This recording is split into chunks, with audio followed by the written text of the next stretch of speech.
O entendimento moderno para as palavras servos e senhor, como aplicadas na Bíblia, é empregados e empregadores. A natureza egoísta do homem, por causa do pecado, originou as diferenças sociais. O trabalho dignifica o homem e os torna capazes de sobreviver.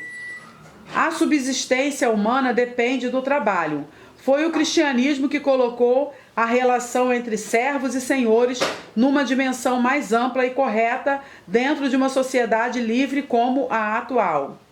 Todos os sistemas filosóficos criados pelo homem para a igualdade social têm sido falhos. A desigualdade social existe inevitavelmente.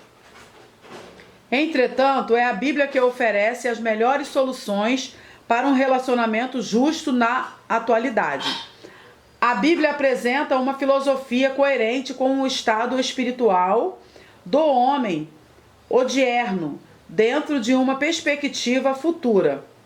Isto é, há um futuro real e literal prometido na Bíblia, onde jamais haverá diferenças entre servos e senhores, pretos e brancos, ricos e pobres, etc.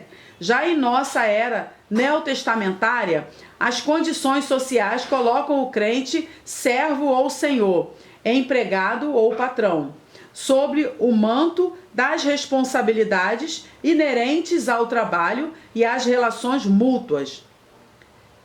Essas relações são conscientes e coerentes com as funções de trabalho. O empregado cumpre suas obrigações inerentes e o patrão cumpre também suas obrigações. Parte 1. A conduta dos servos em relação aos senhores. Efésios capítulo 6, versos 5 ao 8.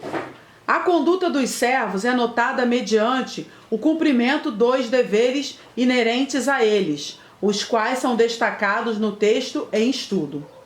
Obediência. Vós, servos, obedecei a vossos senhores. Duas palavras do texto original aparecem aqui e são obedecei e servos, os quais se destacam na elucidação do texto. A palavra obedecer é upakouo e a palavra servo é doulos.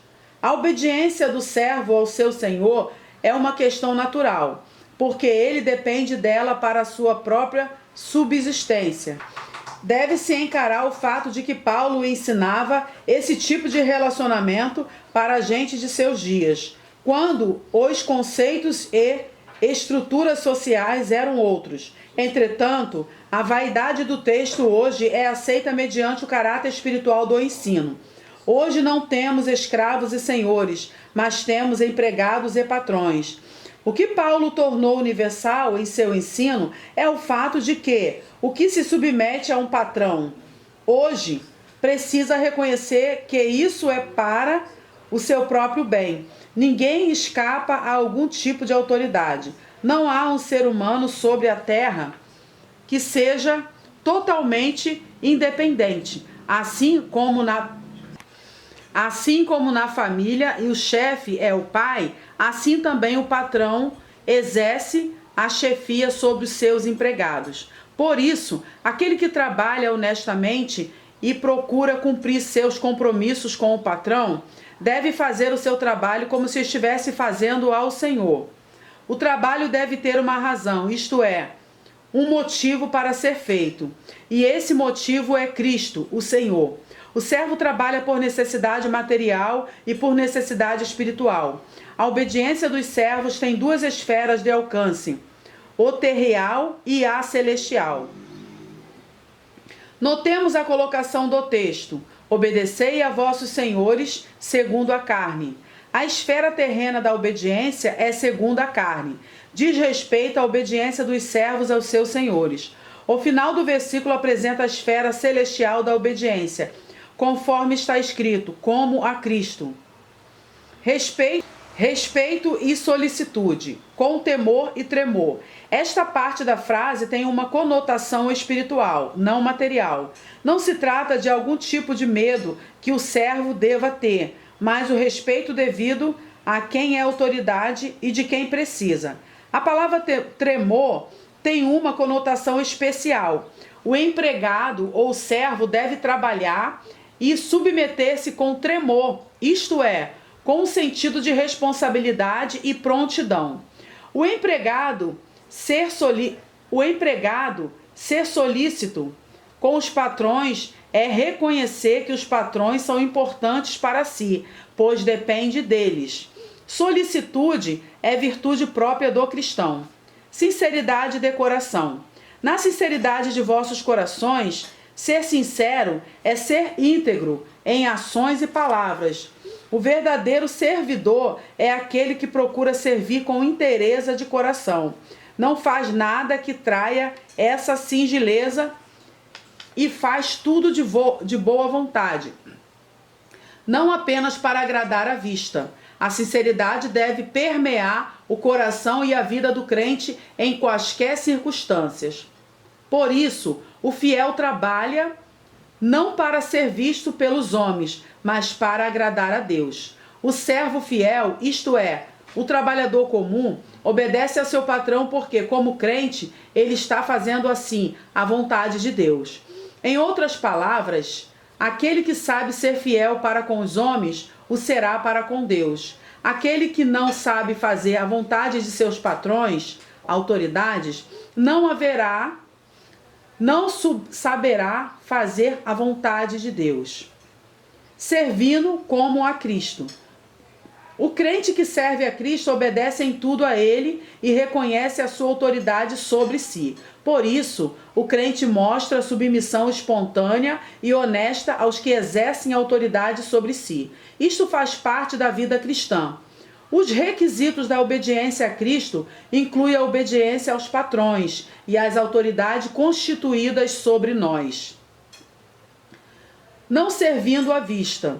Todo trabalhador honesto consigo mesmo o é também com os seus superiores, bem como para Deus. O servidor fiel, a tempo e fora de tempo, à vista ou na ausência, cumpre seu dever com dignidade e respeito. É natural que o bom trabalhador deseje agradar ao patrão.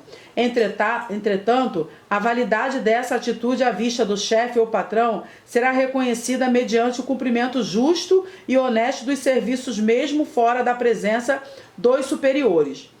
O que Paulo quer destacar com a expressão não servindo à vista é que devemos cumprir nossas obrigações em qualquer ocasião, à vista ou não dos nossos superiores. Esse último procura servir à vista, como para agradar aos homens.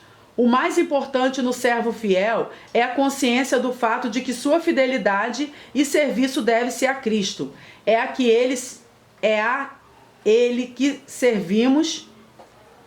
Ele que servimos antes de tudo, conforme expressa a frase, mas como servo de Cristo. E esse serviço aos homens dos quais fomos subordinados, devemos fazê-lo de coração. Servir de coração é servir com espontaneidade e sensibilidade. Nada deve ser feito à força ou com mau gosto, porque quando obedecemos aos homens no cumprimento do dever, estamos fazendo a vontade de Deus. Se sabemos que essa submissão implica em fazer a vontade divina, devemos cumpri-la de coração, servindo de boa vontade. Servindo de boa vontade como ao Senhor, certificados da recompensa do Senhor, sabendo que cada um receberá do Senhor todo o bem que fizer. Aqui fala da recompensa dos fiéis no tribunal de Cristo, logo após o arrebatamento da igreja. Sabendo, versículo 8, indica um fato conhecido e esperado por todos os que servem ao Senhor. Todo crente tem consciência de que suas obras serão julgadas por Cristo no seu tribunal, 2 Coríntios capítulo 5, verso 10. E cada um receberá seu galardão. Cada um não se trata de um julgamento em massa, mas individual. Cada crente salvo terá suas obras feitas passadas pelos livros do Senhor, e todo o bem que fizer, assim como o mal que fizer, passará pelo tribunal de Cristo. Parte 2. A conduta dos senhores em relação aos servos. Capítulo 6, verso 9. Paulo não ameniza as responsabilidades dos senhores, mas as torna iguais às dos servos. Os direitos e privilégios dos senhores, patrões, têm suas próprias características, mas não diminui em nada as responsabilidades inerentes. A conduta dos senhores para com os servos é contada e caracterizada por alguns itens que apresentaremos. 2.1. Reciprocidade. E vós, senhores, fazei o mesmo para com eles. Os mesmos princípios que regem as responsabilidades dos servos devem reger as dos senhores. As atitudes externas são distintas das atividades dos servos, mas o princípio aponta para um só alvo, o Senhor Jesus. O que é reciprocidade? É qualidade de recíproco.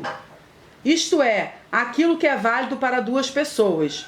É o mesmo que dar em troca. Se o servo faz tudo como ao Senhor, se serve de coração e com boa vontade, e serve fazendo a vontade de Deus, resta tão somente aos senhores que hajam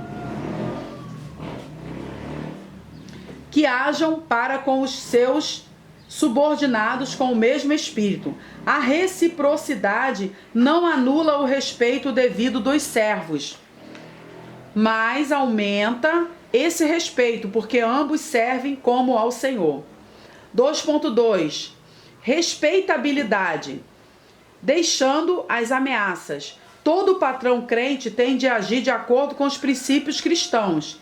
Dignidade e respeito são duas coisas que devem reger as mentes, tanto dos senhores como dos servos. Todo patrão ou senhor tem direito a exigências relacionadas com as atividades de seus empregados, sem, contudo, exibir senhorio com maus tratos e sentimentos perversos para com seus subordinados. Ameaças primitivas eram forma de intimidação usadas contra os escravos pelos seus senhores nos dias apostólicos.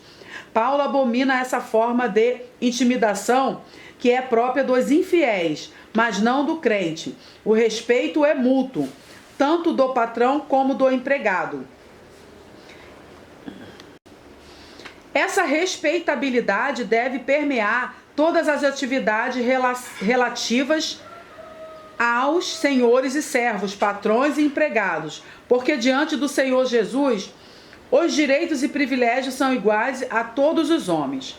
O próprio texto indica isto, sabendo que o Senhor Jesus, deles, os servos, e vosso, senhores, está nos céus.